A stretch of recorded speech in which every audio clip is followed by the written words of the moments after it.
This is Real News Media TV, coverage you can trust. Please like, share, subscribe, and hit the notification bell. Select all for daily news updates. Good evening, my Real News Media TV family. Welcome back to the channel for another news update for October 4, 2023. And in the news this evening, quadruple murder victims in Clarendon identified. The 4 men who were killed at a bar in the Summerfield district of Chapelton, Clarendon, early Wednesday morning have been identified according to the Major Investigations Division. They are 44-year-old Kish Brown, a shop operator off Line Road, Theo Manning, Varel Manning, and a man known only as Rasta or Tompa. Reports from the lawmen are that about 1:15 a.m., residents reportedly heard explosions and summoned the police.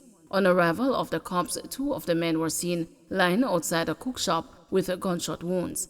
The other 2 were found inside the shop. The men were assisted to the hospital where they were pronounced dead. No motive has yet been established for the killings. The incident is a chilling reminder for the Chapelton Division in Clarendon North Central amid the June 2022 quintuple murder in the neighboring Cockapease community when a mother and her 4 children were brutally killed.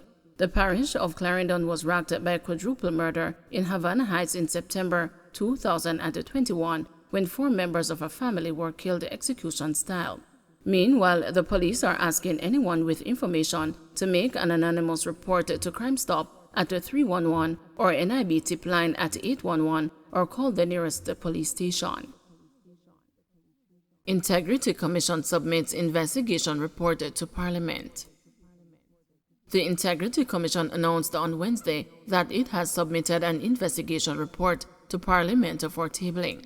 The Commission stated in a press release that hard copies of the report were submitted in separate envelopes under cover of identical letters and addressed to Juliet Holness, Speaker of the House of Representatives, Senator Tom Tavares Finson, President of the Senate, and Valerie Curtis, Clerk to the Houses of Parliament. The documents issued were formally received and signed for at the Parliament at 9:35 a.m., the release stated.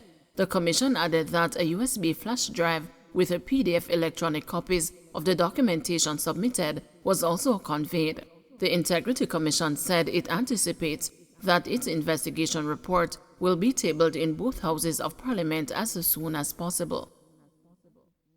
Teacher listed as a person of interest in shooting death of St. Elizabeth man. The St. Elizabeth police are appealing to Patrice Fagan, otherwise called Nordia, a teacher of Burnt Ground District, Santa Cruz, to immediately report to the Black River CIB.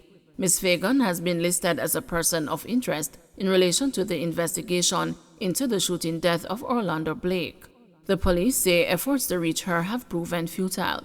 Mr. Blake, a resident of Holt District, was shot dead at Ms. Fagan's house about 2 o'clock Sunday morning. A businessman was taken into custody in connection with the shooting. It was reported that the businessman, who is a licensed firearm holder, was at the home of his child's mother when Mr. Blake entered the bedroom. He was reportedly visiting the woman. The businessman allegedly shot Mr. Blake in the upper body. The wounded man fled the house and collapsed outside. He was pronounced dead at hospital. Slickiano murder accused again denied bail. Rashawn Patterson, who is accused of the murder of 35-year-old social media influencer Anika Slickiano Townsend, was again denied bail in the St. James Circuit Court today. Patterson, who was previously denied bail in March, was remanded by presiding High Court Judge Justice Judith Pusey, despite efforts by his lawyer, Dion Miller Barrett, to get him released.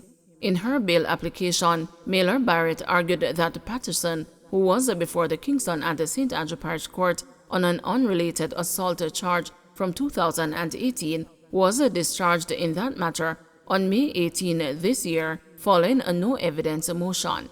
However, the prosecution strongly opposed the bail for Patterson on the grounds that he was a likely flight risk and could potentially re-offend if offered bail.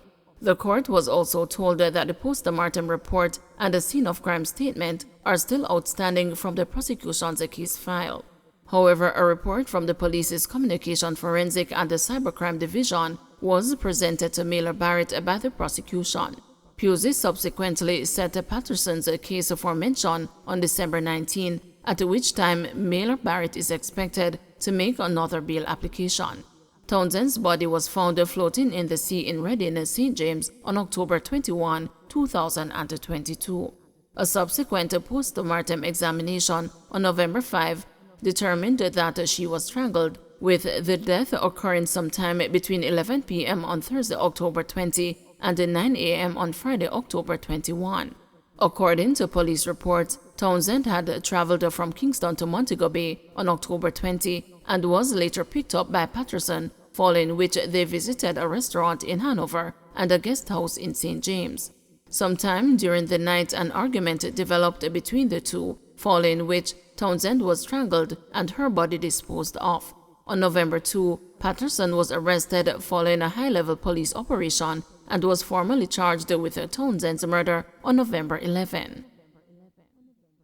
Bail application postponed for accused in Daniel Rowe murder. Prosecutors today raised their concerns over where accused child killer Coyote Sechel resides, causing the postponement of a bail application hearing. Sechel is charged for the alleged killing of 8-year-old Daniel Rowe, a second-grade student at Brayton Primary and Infant School in Portmore, St. Catherine, on June 8 this year. Rowe was abducted while she and her brother waited to be picked up at school by their mother. She was found later that day with her throat slashed along Roosevelt Avenue in St. Andrew. She died at the Bustamante Hospital for Children 2 days later. Sechel's attorney Donovan Collins was expected to make a bail application when the case was called up in the Kingston and the St. Andrew Parish Court today. But before Collins attempted to make his application, a clerk of court indicated that there were concerns about where Sechel would reside if she is released on bail. The clerk said it is unclear whether Sechel still resides in Valentine Garden, St. Andrew, where she once lived with an ex-boyfriend. We are not sure if that is still the case, said the clerk. Further, the clerk said Sechel also lived in Padmore District, St. Andrew, with an aunt who has now said she don't wish for her to return there. The clerk noted that Sechel was apprehended in St. Catherine at a premises that did not appear habitable. In addition, the clerk said Sechel's criminal record and the booklet from her identification parade are still not ready. Collins lamented the delays in producing his client's criminal records and the ID booklet, noting that Sechel will have to return to custody because of it. The case was adjourned until next Wednesday, October 11, when it is expected that a bail application hearing will be held. Man arrested following robbery in St. Elizabeth. The police in St. Elizabeth this morning arrested a suspect and recovered cash that was stolen during a robbery in Santa Cruz. The police report that about 2:15, a woman awoke to strange sounds coming from a section of her house. Shortly after, the door to her bedroom was kicked open by a gunman. The woman was reportedly ordered to open a bar. The man stole an undetermined sum of cash and cigarettes before escaping. A report was made to the police, and a coordinated operation was carried out by members of the Santa Cruz Mobile Patrol and the St. Elizabeth Operational Support Teams. The teams swooped down on a premises in a section of Santa Cruz where the suspect was seen. The police say the cash and the cigarettes were also recovered. He was subsequently taken into custody. Don't forget to like, share, subscribe, and hit the notification bell. Select all for daily news updates.